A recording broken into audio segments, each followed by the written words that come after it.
ሰላም ዛሬ ደግሞ በሌላ አዲስ ቪዲዮ ተገናኝተናል። ዛሬ የማሳያችሁ ጓደኛዬ ላፕቶፕ ወይም ኮምፒውተር በጥሩ ዋጋ አገኘው ብሎ የገዛው ላፕቶፕ ይሆናል የማሳያችሁ።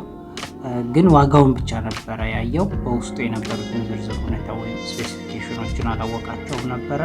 ለዛም ነው ሁሉ ጊዜ ላፕቶፕ ወይም ኮምፒውተር ከመግዛታችሁ በፊት ስለ ላፕቶፕ ወይም ኮምፒውተር የሚያቅሰውን ማማከር ይገባል የምንለው። አሁን በዚህ ቪዲዮ ላይ የማሳያችሁ ሁለት ነገሮችን ይሆናል። ተከታተሉኝ። ከነዚህም ከሁለት ነገሮቹ አንደኛው ራም ሲሆን የምንቀየርለት፣ ሌላኛው ደግሞ ሃርድ ዲስክ ወይም ደግሞ ዳታ ማከማቻውን ይሆናል ማለት ነው። ከምንም በላይ ራም ወሳኝ ሲሆን ሁሉንም ኮምፒውተሮች ወይም መተግበሪያዎች ወይም አፕሊኬሽኖች ሲስተሙ የሚመጡት በዊንዶው 10 ሲሆን ብዙ ጊዜ ላፕቶፕ ወይም ኮምፒውተር ዋጋው ብቻ ቅናሽ ወይም ደግሞ ፕሮሞሽን ላይ ስላለ መግዛት የለብንም ማለት ነው። በውስጡ ያሉትን የላፕቶፖቹን የውስጥ እቃዎች እንደ ሃርድ ዲስክ፣ ራም፣ ቪዲዮ ግራፊክ ካርድ የመሳሰሉትን ነገሮች ስለሚቀንሱባቸው ማለት ነው። ስለዚህ ማንኛውንም ኮምፒውተር ከመግዛታችን በፊት እነዚህን ነገሮች ቼክ ማድረግ ይኖርብናል ማለት ነው። አሁን በዚህ ቪዲዮ ላይ የምናሻሽላቸው ነገሮች ላፕቶፑ ከገዛበት ዋጋ በላይ ወጪ አውጥቶ የምናሻሽለው ወይም ደግሞ አፕግሬድ የምናደርገው ይሆናል። ስለዚህም ሁል ጊዜ ላፕቶፕ ወይም ኮምፒውተር ከመግዛታችሁ በፊት ለምን አገልግሎት እንደምንጠቀምበት ማወቅ መወሰን ይኖርብናል። በውስጡ ያሉት ዝርዝር ሁኔታዎች ወይም ደግሞ ስፔሲፊኬሽኖችን ለምንፈልገው ነገር መጠቀም የሚያስችለን መሆኑን ማወቅ ይኖርብናል ማለት ነው። ለዚህ ዩቲዩብ ቻናል አዲስ ከሆናችሁ ሰብስክራይብ በማድረግ ቤተሰብ የሆኑ ሁል ጊዜ በየሳምንቱ የምንለቃቸውን አዳዲስ ቴክኖሎጂ ነክ ቪዲዮዎችን ይዤላችሁ ቀርባለሁ። ታሩበታላችሁ የምንላቸውን የማሳያችሁ ይሆናል። አመሰግናለሁ። ተከታተሉ።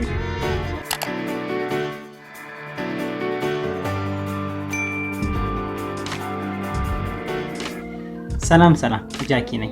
ዛሬ ደግሞ ይዤላችሁ የቀረብኩትኝ የቪዲዮ ላፕቶፕ እንዴት አድርገን ነው ወደ ተሻለ ፍጥነት የምናሳድገው ወይም የምናሻሽለው የሚለውን አሳያችኋለሁ። ሲጀመር በመግቢያ ላይ እንደነገርኳችሁ ጓደኛዬ ነው በጥሩ ዋጋ ላፕቶፕ አገኘው ብሎ የገዛው፣ ግን ተሳስቶ ነበረ። ይህ ስህተቱ ደግሞ ላፕቶፑን ከገዛንበት ዋጋ በተጨማሪ ወጪ አውጥተን ነው ጥሩ ሆኖ እንዲሰራ ያደረኩት። እስቲ ምን እንደቀየርኩለት አሳያችኋለሁ። እንደምትመለከቱት በቪዲዮ ላይ ላፕቶፕ HP ሲሆን ዝርዝር ሁኔታው ደግሞ ወይም ስፔሲፊኬሽኑ ሲመጣ የነበረው ማለት ነው። ስንገዛ የነበረው ኮር i5 ነበረ ፕሮሰሰሩ፣ ራሙ 4 ነበር የነበረው፣ ሃርድ ዲስኩ 500 GB ነበር የነበረው ማለት ነው። ስንገዛ የገዛ ነው እሱ የገዛው ቆንጆ ዋጋ ነበረ። ግን አሁን ይሄኛውን ነገሮች አፕግሬድ ስናደርግለት ጥሩ ስታንዳርድ የሆነ ወይም ደግሞ በፍጥነት የሚሰራ ኮምፒውተር ይኖረናል ማለት ነው። ቪዲዮ ግራፊክ ካርድ የለውም። አሁን እንዲህ እንዳለ ለመጠቀም ከኦፕሬቲንግ ሲስተሙ ራሱ የሚወስድብን 4GB እስከ 3.85 GB ድረስ ስፔስ ይፈልጋል ወይም ደግሞ ክፍተት ይፈልጋል ማለት ነው ሌላ አፕሊኬሽን ለመክፈት። አሁን በኦፕሬቲንግ ሲስተሙ ብቻ ያለውን ራም ይወስድብናል ማለት ነው። ስለዚህ አሁን የሚያስፈልገን የምንቀይረው በቅድሚያ የሚያስፈልገን ራም ነው ማለት ነው። ስለዚህ አንድ 16GB ራም ብንቀይርለት ካለው 4GB ጋር 20GB ይሆንልናል ማለት ነው። ስለዚህ የመጀመሪያ የምንቀይርለት ኮምፒውተራችንን ለማሻሻል ራም ይሆናል ማለት ነው።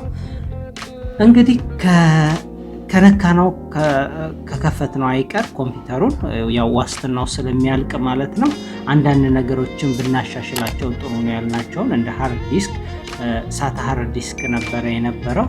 አሁን አዲስ የመጣ ቴክኖሎጂ የሆነ SSD ሃርድ ዲስክ ወይም ደግሞ M.2 የሚሉትን ሃርድ ዲስክ የሚባለውን ስለሚቀበል ማዘርቦርዱ ማለት ነው በቀጥታ እሱንም በመቀየር በጣም ፈጣን የሆነ ላፕቶፕ እንዲኖረን ያስችለናል ማለት ነው። ስለዚህም የምንቀይረው ራም ሳምሰንግ ራም እና ሃርድ ዲስኩንም ደግሞ ሳምሰንግ እንቀይርለታለን ማለት ነው።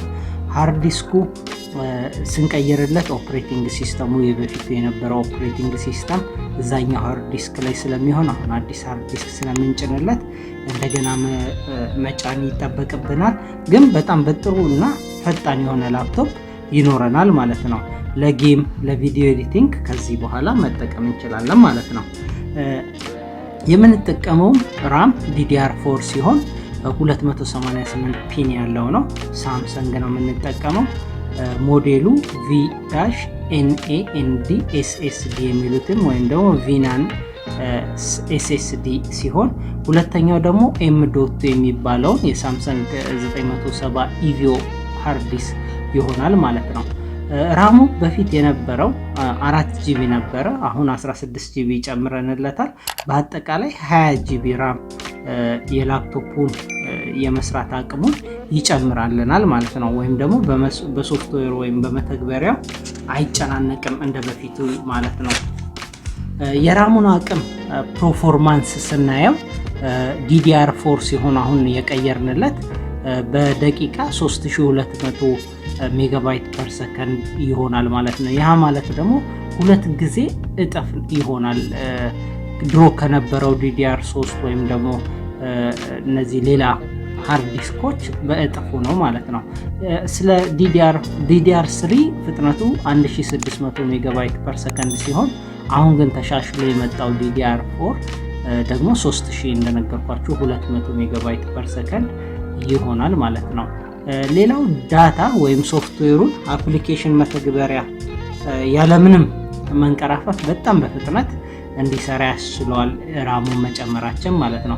ለላፕቶፖች ወይም ለኮምፒውተሮች ራም DDR4 ማለት ነው ስንጠቀም ከፍጥነቱ በተጨማሪ ኢነርጂ ወይም ኃይልን በ25% እነዚህ DDR4ቶች በ25% ይቀንሳሉ የኃይል ወይም የኢነርጂ የሚጠቀሙትም ማለት ነው።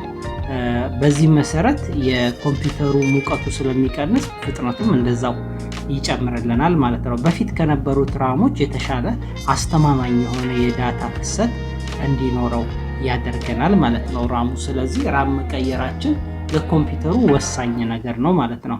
ሌላው ደግሞ ስለ ሃርድ ዲስክ ነው የምናወራው። ስለ ሃርድ ዲስክ ስናወራ ቴክኖሎጂዎች በጣም በፍጥነት እየተቀየሩ ባሉበት ጊዜ አሁን M.2 የሚባለው SSD 970 ኢቮ M2 የሚባለውን 500 ጂቢ ነው የምንቀይርለት።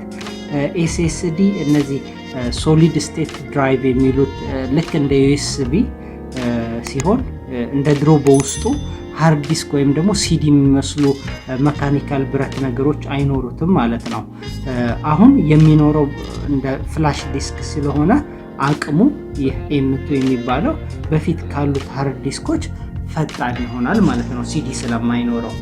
በጣም ትልልቅ ፋይሎችን እንደ ጌም፣ ቪዲዮ ኤዲቲንግ ለማድረግ ይህ ሃርድ ዲስክ እስከ 4K እና 3D ቪዲዮ ግራፊክሶችን በቀላሉ እንድንጠቀም ያስችላል። ፍጥነቱን በፊት ከነበሩት ሃርድ ዲስኮች ውስጥ ስለሚበልጥ የሚጠቀማቸው ኢነርጂ ትሩቦ የሚባል ቴክኖሎጂ በቀላል በሰዓት ከ3500 እስከ 2500 ሜጋባይት ፐር ሰከንድ ሲሆን ከበፊቶቹ ሃርድ ዲስኮች 32% ፈጣን ነው። ወይም ደግሞ የመጻፍና የመደምሰስ ችሎታ ከሌሎቹ በ32% በፊት ከነበሩት ሃርድ ዲስኮች ወይም አሁን ገበያ ላይ ካሉት ሌሎች የሳታ ሃርድ ዲስኮች ፈጣን ነው ማለት ነው። ሌላው ደግሞ ቀድሞ ከነበሩት እነዚህ ሃርድ ዲስኮች የተለየ የሚያደርገው ዳይናሚክ ተርሚናል ጋርድ የተባለ ተለዋዋጭ የሆነ የሙቀት መጠቆሚያ መጠን መለኪያ ስላለው ሙቀት አይኖረውም ማለት ነው። ይሄም ሙቀት አለመኖሩ የሚጠቅመን ሃርድ ዲስካችን በማንኛውም ቦታ ላይ ኮምፒውተራችን ወይም ላፕቶፓችንን ብዙ ሰዓት መጠቀም ያስችለናል ማለት ነው። ይህ ሃርድ ዲስክ ለየት የሚያደርገው ሌላው ነገር ደግሞ የራሱ የሆነ ማኔጅመንት ሶፍትዌር አለው ማለት ነው። ስለዚህ ይህ ማኔጅመንት ሶፍትዌር የሚጠቅሙን ነገሮች ይኖሩታል። ምን እየሰራ እንዳለ በሶፍትዌሩ አማካኝነት የሃርድ ዲስካችንን ጤንነትና ሙቀትና አቅሙን ፐርፎርማንሱን መለካት ያስችለናል ማለት ነው። ሌላው ደግሞ የዳታ ሴኩሪቲ ከሌላው ሃርድ ዲስኮች የተሻለ ነው። የዳታ ደህንነት መጠበቂያ አሳድገውታል ማለት ነው። እንደ ሌሎቹ በቀላሉ ሀክ የሚደረግ ወይም ደግሞ ሴኪዩር በደንብ የሚሆን የሚችል ሃርድ ዲስክ ነው ማለት ነው። ስለዚህ ተመልካቾቼ እንደምትመለከቱት ስለ ራም እና ሃርድ ዲስክ እንደዚህ በአጭር ቪዲዮ አሳይቻችኋለሁ። በሌላ ጊዜ በደንብ ይጠቅማችኋል ብዬ የማሳያችሁ ቪዲዮዎች ብዙ ጊዜ ይረዳችኋል። ምን መግዛት እንዳለባችሁ በደንብ ማወቅ ትችላላችሁ ማለት ነው። ያልገባችሁ ነገር በዚህ ቪዲዮ ላይ ካለ ጻፉልኝ። እንዳቀርብላችሁ የምትፈልጉትን ነገር ካለ ኮሜንት ቦክስ ላይ ላኩልኝ። ከወደዳችሁት ደግሞ ላይክ ማድረጉን አትርሱ። ስለዚህ ማንኛውንም ላፕቶፕ ወይም ደግሞ ኮምፒውተሮችን ስትገዙ የሚያውቅ ሰውን ማማከር አትርሱ ነው የምለው። አመሰግናለሁ። የሚቀጥለው ሳምንት ሌላ ቪዲዮ ይዤላችሁ ቀርባለሁ። ቪዲዮውን እንደምትወዱት ተስፋ አለኝ። አመሰግናለሁ። ቻው